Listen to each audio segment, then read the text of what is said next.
Hi everyone, today we are hanging out like it is 1996 again. I spent the whole month researching just this one year. Its runways, magazines, perfumes, and the way people spent time together shortly before everything moved online. And the piece that pulled me into this whole world was this black lace tunic from Gucci by Tom Ford, Spring-Summer 96. In case you're looking to spend about $11,000 Canadian on a vintage dress, it is currently listed on firstVIEW's website. And even this one needs repairment at your own cost. I already have this French lace from Paris in my workshop, so today I'm recreating this legendary piece.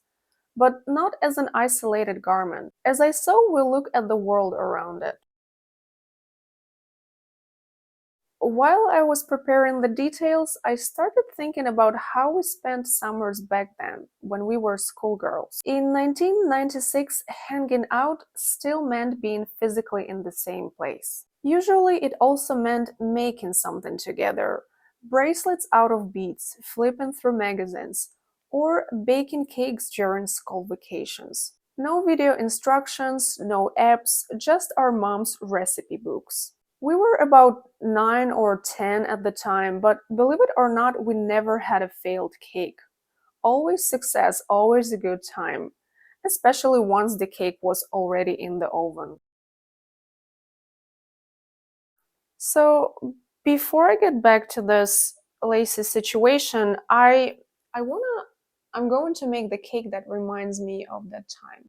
I took the idea of the end house cake, which was popular at the time, and made a version that matches my current lifestyle.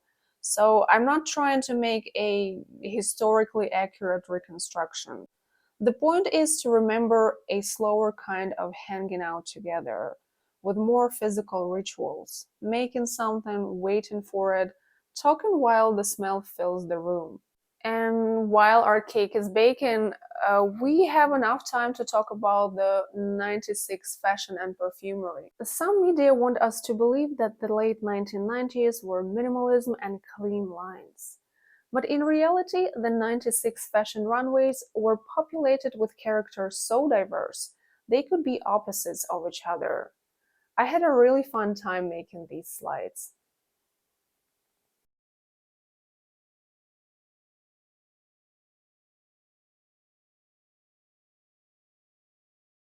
But imagine a trend report written exactly as it is. This season we had the same styles as before, but rearranged slightly. Thank you for your attention, please continue shopping. Nobody would buy that magazine, so editors and journalists have to choose. They create narratives, the impression of novelty, and many fashion magazines of the late 1990s diligently amplified minimalism while ignoring or even criticizing everything else. Have you ever seen this collection before? Because I hadn't, and this one was way ahead of its time. If I had to guess the decade, I would never say the 90s. Maybe 2002, maybe 2012.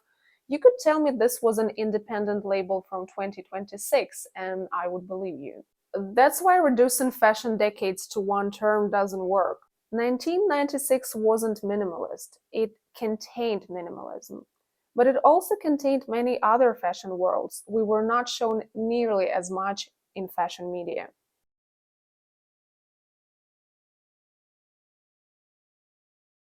And the world of fragrance was just as diverse. When perfume reviewers say, oh, this smells so 1990s, I always wonder what exactly they mean. Here is Elizabeth Arden Fifth Avenue, a legendary white floral perfume from 96. It belongs to the world of big city shopping, department stores, fancy restaurants, black dresses and gold. The whole polished city fantasy. Even the bottle resembles a skyscraper. And here is Yellow Jeans from the same year, a discontinued flanker of the famous red jeans. The whole Versace jeans family belongs to a completely different world. Denim, color, friends, and a day at a small town amusement park. Just look at this presentation, it looks like a bottle of a pop drink. By the way, yellow jeans remind me a lot of another famous 1990s perfume that came out the year before, Moschino Cheap and Chic. Except yellow jeans are fruitier, smoother, and less eccentric. It's like Moschino for normies.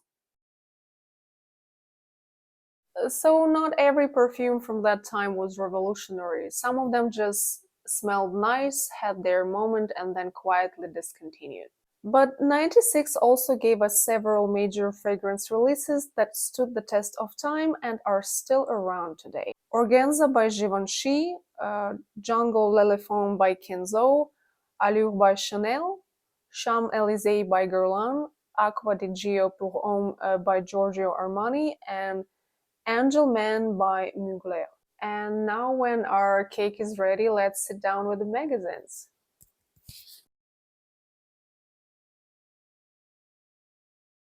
Out of all 96 magazines I have, I find this Cosmopolitan the most representative of its time.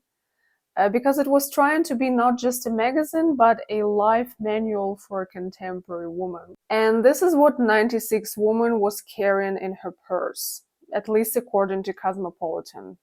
Only essentials. Pause and contemplate. Of course, there are many pages about how to manage your weight. People now often make fun of diet articles from the past, and yes, some of them are dramatic beyond necessity. But let's acknowledge one thing. Well, at least people back then still assumed that being in a good shape requires effort and sacrifice. This issue has formulas, healthy soup recipes, and advice on how to discipline yourself. Today, that already sounds almost exotic. Most of us prefer to believe that there should be a magic pill for everything. I think I can hear people from 1996 are making fun of us. And here's my favorite part, personality tests. How trustworthy are you? Uh, One question asks, your best friend's boyfriend kissed you on the lips at the end of a party. What is your reaction? A. Slap him in the face. B. Wait until morning to let him explain himself sober. C. Tell everyone about it as a funny anecdote.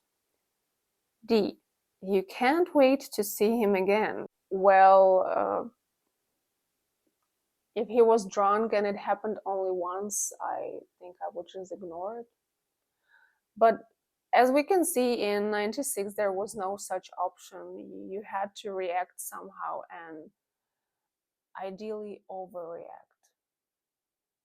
Cosmo was not as celebrity-centered as the other magazines, but there is an interview with supermodel Claudia Schiffer. She was asked, what would you never wear? And she replied, anything transparent. At this point, I can see my lace beast looking at me from the corner and saying, excuse me, what?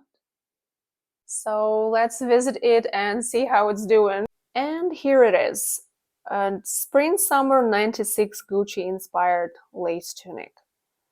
Of course, to keep it YouTube friendly, I am wearing a top underneath as well. If I were to sew this again, I would definitely prefer a stretch lace. That would simplify the fitting process and make it last longer in the areas that get tension when you move in it. Because I can see why this vintage one needs repairment in the area it needs to be repaired. Anyway, thank you for hanging out with me, and I'll see you in the next tea party.